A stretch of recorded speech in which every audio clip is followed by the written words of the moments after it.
¿Qué tal? ¿Cómo están? Buenas noches, bienvenidas, bienvenidos. Esto es Tribuna por Paraguay TV HD. Compartimos esta jornada de informaciones. Un tema que no suele estar en la agenda salvo caso llueva.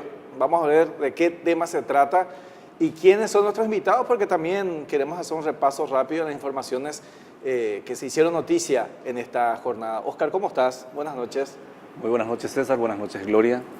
Un placer estar con todos ustedes esta noche. Yo creo que antes de empezar a hablar de un tema tan importante como el que ya anunciaste, viste la previa, creo que es bueno comentar, César, acerca de lo que va a acontecer mañana en materia de decisiones gubernamentales. Sí, uno de los ejes justamente de gobierno, ¿verdad? Desde sus inicios. Es así, mañana se va a dar a conocer oficialmente la aprobación de la reglamentación de la ley de la alianza público-privada, que va a ser una herramienta muy importante, digamos, para el desarrollo del país. Bueno, justamente hoy, Gloria, hablábamos con Víctor González Acosta, un casapeño que se hizo muy famoso por las construcciones, por el World Trade Center, y hablaba de que la única salida que tiene el país es a través de la alianza público-privada. ¿Qué tal, César? Buenas noches también a Oscar y a toda la audiencia. Y sí, realmente es una persona en la cual realmente con los inicios y conociendo lo que es la situación del interior del país y mucho más allá de su incursión, digamos, en zonas más urbanas y lo que es el negocio grande, tiene esa comprensión. Entonces es muy importante que sobre la experiencia de realidades te hable y sobre todo sabiendo la experiencia del sector campesinado, del sector trabajador y que te diga de que este proyecto puede ser un camino muy valioso para un crecimiento económico. Asimismo, bueno, ¿qué tiene que ver la alianza público-privada? ¿Qué tiene que ver con nuestros invitados? Y tiene mucho que ver en el sentido de que cuando llueve hablamos de lluvia. Hoy no llovió, o por lo menos hasta estas horas, hasta la grabación de este programa, valga la aclaración, no estamos en vivo. Imagínate si llueve a las 20 horas y nosotros decimos que no llovió, ¿verdad? Entonces, por suerte tenemos pronosticador, algo nos hubiese dado. Pero tenemos pronosticadores, no llueve, ¿verdad? ¿Verdad? Bueno, justamente vamos a estar hablando de los fenómenos climáticos, porque nos gusta hablar de tiempo y nos marca la agenda cuando llueve y cuando empiezan a llenarse las calles, principalmente de Asunción y las ciudades del área metropolitana. Entonces, es un tema del día a día.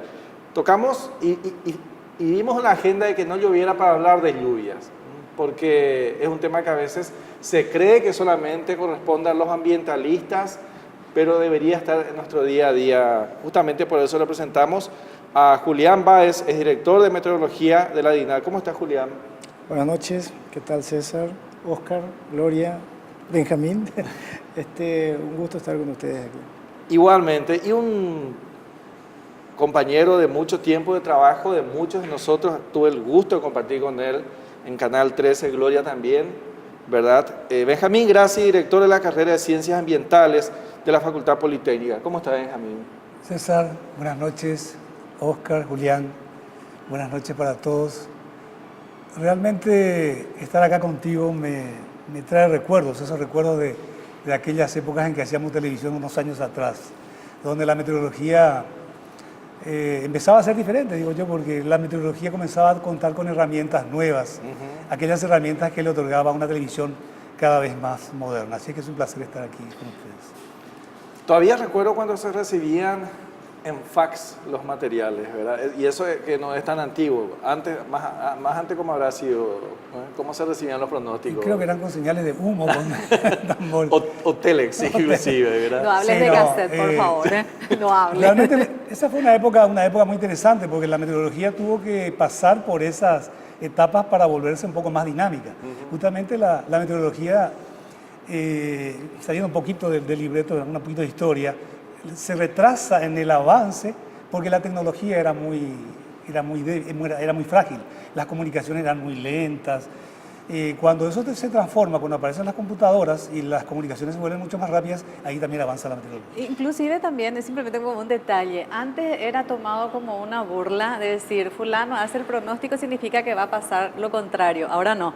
O sea, lo que se diga como a nivel de pronóstico ocurre y la gente toma en serio las diferencias. Y principalmente podemos hablar de cómo se comporta, o sea, el comportamiento tan brusco, tan duro que a veces se da, ¿verdad? Que cada vez se repite más a menudo. O sea, estamos hablando de grandes lluvias o grandes sequías que nos afecta, Julián. ¿Cómo ves eso? Eso es así, es algo que se venía hablando ya hace 10 años atrás con la problemática del cambio climático, como una de las consecuencias del cambio climático. Yo creo que lo estamos viviendo en la actualidad. No es simple percepción de que haya más eventos extremos en estos últimos años. Está demostrado, por lo menos en nuestro país, tuvimos oportunidad de trabajar en sistemas de alerta temprana, estudiando un poco las tormentas, y por ejemplo en Pilar y Asunción en los últimos 10 años tenemos más precipitación intensa y muy focalizado que los 70 o 80 años de datos que dispone nuestro país en forma sistemática. Por ejemplo, cuando se habla de milímetros, ¿cómo uno puede hacer una referencia? ¿Cómo es la cantidad? Es, por ejemplo, como llenar una pileta, una piscina olímpica en tanto tiempo, si uno va a hacer la proyección de caída intensa de la lluvia. Sí, el equivalente de milímetros es 1 litro de agua por cada metro cuadrado de superficie.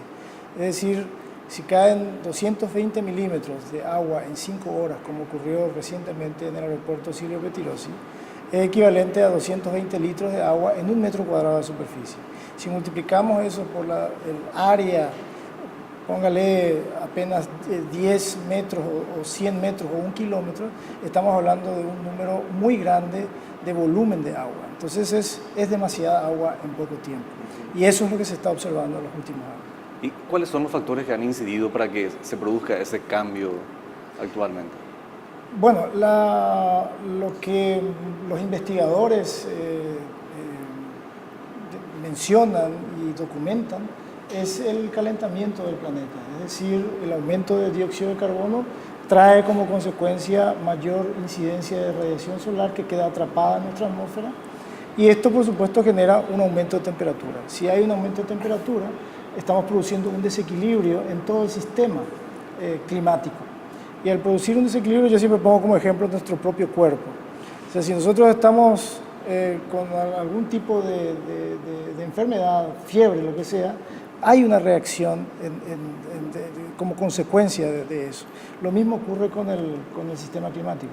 Al haber más energía, obviamente los eventos que normalmente ocurren se intensifican. Eso es, en un sector lluvias extremas y en otro sector sequías extremas, que es lo que estamos viviendo en la actualidad. Y ese calentamiento, perdón, ese calentamiento es por deforestación, por incremento de humo en la atmósfera, fábricas, vehículos. Por supuesto, influye todo eso, pero fundamentalmente lo que se tiene documentado es el aumento de nuestra población y el consumo energético.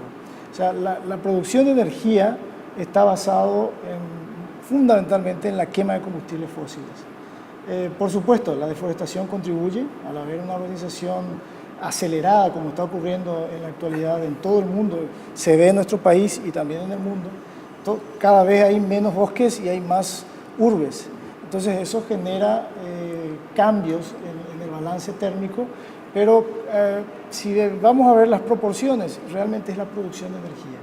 Y en eso los países desarrollados tienen gran responsabilidad, en el sentido de que son los que mayor energía consumen y tienen que producir para mantener ese nivel de consumo.